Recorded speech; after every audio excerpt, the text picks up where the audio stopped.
Let's get more on this from French journalist Nabila Ramdani, who joins us via Skype. Good morning to you. What's the thought process on this? Is it being suggested that it's simply a copycat attack?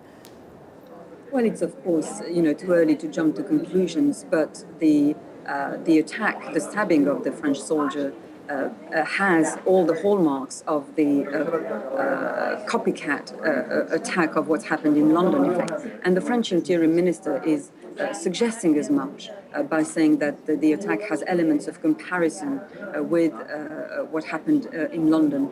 The French president, however, is being a bit more cautious, effectively saying that all the hypotheses need to be explored. But there is no doubt that the Woolwich story has been dominating the French press ever since Wednesday, when the murder of the British soldier was committed.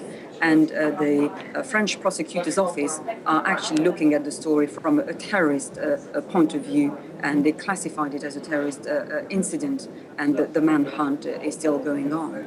And mindful we should be that there is an active threat from North African Al-Qaeda, the North African wing of Al-Qaeda, against France because of the French involvement in Mali. How does that play into this story? Well, it has to be highlighted that the French soldier, when he was attacked, he was on duty, unlike the British soldier. He was wearing his uniform and he was armed with two other colleagues. And he was, in fact, patrolling France's La Défense area as part of the country's Vigipirate anti-terrorist surveillance plan.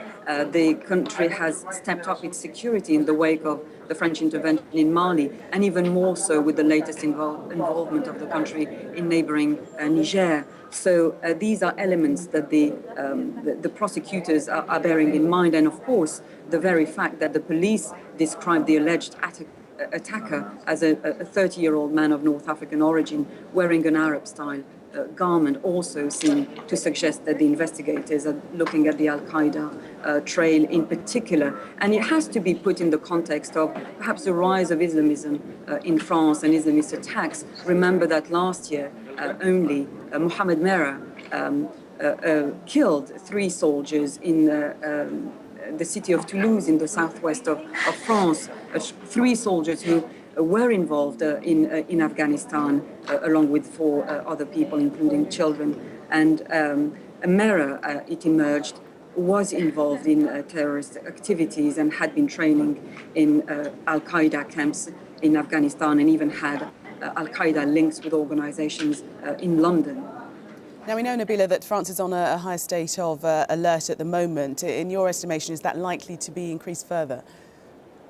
Well, yes, absolutely. I think the president made it abundantly clear that an attack on a soldier was a very serious attack indeed, especially given the involvement of France in its former colonies. The authorities are very much aware of that, and they actually made a public statement saying that if the Islamic threat was not contained in Africa and North Africa, France's former colonies, then there will be fears that further similar attacks would be perpetrated on French soil.